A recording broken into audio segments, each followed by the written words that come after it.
Kita harus yakin, tanamkan keyakinan, ketauhidan kepada anak bahwa Allah lah yang maha segala, Allah yang maha kuasa. Jadi kalau yang lain itu tidak ada apa-apa, dan kita sebagai hamba Allah itu kita sebagai khalifah di muka bumi, ya. Jadi nggak perlu takut sama yang kayak gitu, ya kan? Betul. Harus dipilih-pilih juga nih tontonan yang baik untuk anak. Jangan sembarangan boleh dikasih tontonan. Betul. Dijelaskan juga kalau mungkin memang berbau-bau mistis. Betul. Jam tayang anak juga diperhatikan, jangan sampai larut malam ya untuk menonton tayangan. Baik. Nah, mudah-mudahan berfaedah. Amin. Setelah ini kita akan bahas, biasanya orang kalau di rumah atau misalnya kita pergi ke Saudi ya, itu suka ada wewangian yang dibakar gitu. Bukhur namanya. Bukhur. Cuman kadang-kadang ada orang yang mengatakan ini sama dong sama menyan. Nah, itu yang akan kita bahas nanti. Kira-kira perbedaannya apa ya? Jangan kemana-mana, tetap di Berita Islami Siang.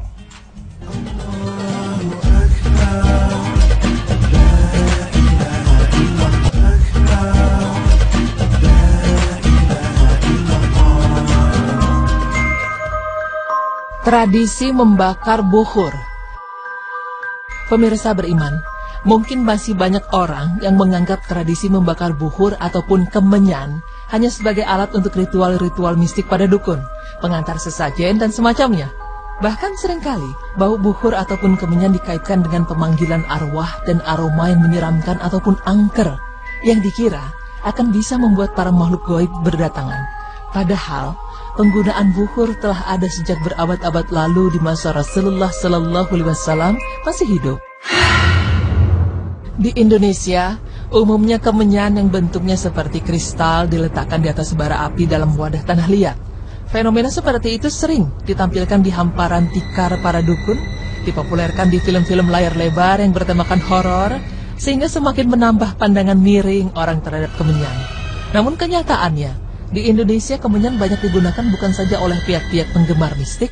Di beberapa pondok pesantren, kemenyan dibakar ketika hendak melaksanakan sholat tarawih dalam sebuah wadah yang bertujuan untuk memberikan aroma yang harum khas kemenyan di dalam ruangan ataupun di masjid.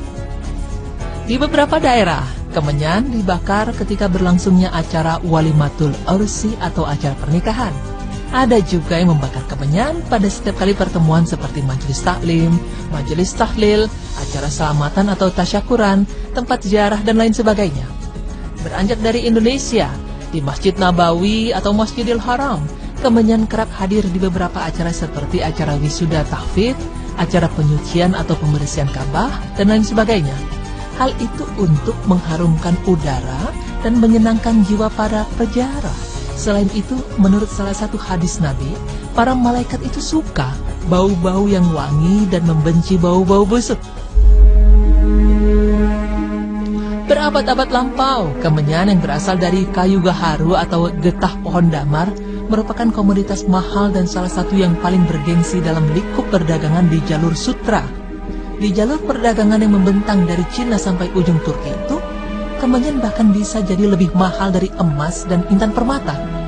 Para pedagang memburu kemenyan karena permintaan yang tinggi dari para raja, bangsawan dan para pemuka agama. Penggunaannya pun sangat beragam. Di Mesir, bangsa Mesir kuno memanfaatkan kemenyan yang diimpor dari Yaman sebagai salah satu bahan dalam membuat mumi. Di Yerusalem, kemenyan dibakar di tempat peribadatan sebagai wewangian penghantar doa-doa. Di Jazirah Arab, kemenyan ditempatkan dalam wadah-wadah cantik untuk mengharumkan ruang-ruang istana dan rumah-rumah. Dan di Asia Selatan dan Asia Timur, kemenyan dibakar dalam kuil-kuil sebagai sarana peribadatan. Oleh karena itu, kemenyan bukan merupakan benda mistik milik agama atau untuk upacara-upacara tertentu. Selain untuk wewangian, bukhur atau kemenyan yang mengandung olibanol, materi resin dan terpenes, kandungan lain saponin, flavonoida, dan polifenol ini juga memiliki beberapa manfaat lain. Pada abad ke-10, Ibnu Sina merekomendasikan kemenyan sebagai obat untuk tumor, bisul, muntah, disentri, dan demam. Dalam pengobatan tradisional Cina, kemenyan digunakan untuk mengobati masalah kulit dan pencernaan. Sedangkan di India, kemenyan digunakan untuk mengobati artritis. Selain itu, penelitian yang dilakukan oleh King Abdul Aziz University di Arab Saudi menemukan bahwa kemenyan bisa menurunkan kadar kolesterol jahat. Di zaman Rasulullah dan Salafus Saleh, kemenyan atau bukhur juga sering dipergunakan.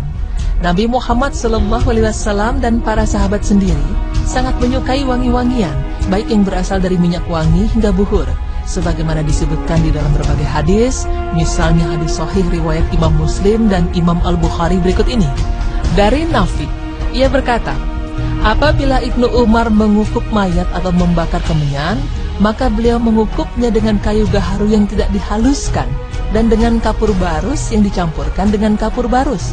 Kemudian beliau berkata, beginilah cara Rasulullah SAW ketika mengukup jenazah atau membakar kemenyan untuk mayat. Hadis riwayat Muslim. Dari Abu Hurairah radhiyallahu anhu bahwa Rasulullah SAW bersabda, golongan penghuni surga yang pertama kali masuk surga adalah berbentuk rupa bulan pada malam bulan purnama. Sampai ucapan beliau, nyala perdupaan mereka adalah gaharu. Imam Abu Yaman berkata, maksudnya adalah kayu gaharu. Hadis riwayat Imam. Kemenyan karena permintaan yang tinggi dari para raja, bangsawan dan para pemuka agama. Penggunaannya pun sangat beragam. Di Mesir, bangsa Mesir kuno memanfaatkan kemenyan yang diimpor dari Yaman sebagai salah satu bahan dalam membuat mumi. Di Yerusalem, kemenyan dibakar di tempat peribadatan sebagai wewangian penghantar doa-doa. Di Jazirah Arab, kemenyan ditempatkan dalam wadah-wadah cantik untuk mengharumkan ruang-ruang istana dan rumah-rumah. Dan di Asia Selatan dan Asia Timur, kemenyan dibakar dalam kuil-kuil sebagai sarana peribadatan. Oleh karena itu, kemenyan bukan merupakan benda mistik milik agama atau untuk upacara-upacara tertentu.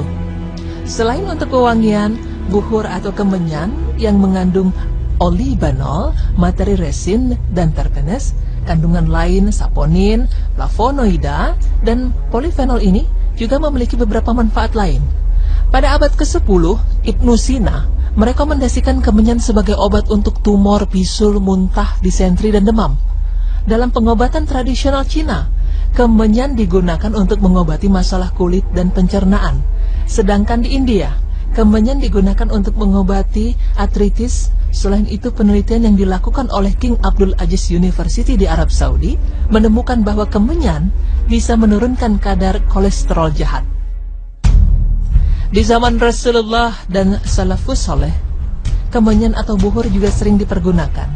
Nabi Muhammad SAW dan para sahabat sendiri sangat menyukai wangi-wangian, baik yang berasal dari minyak wangi hingga buhur, sebagaimana disebutkan di dalam berbagai hadis, misalnya hadis sahih riwayat Imam Muslim dan Imam Al-Bukhari berikut ini.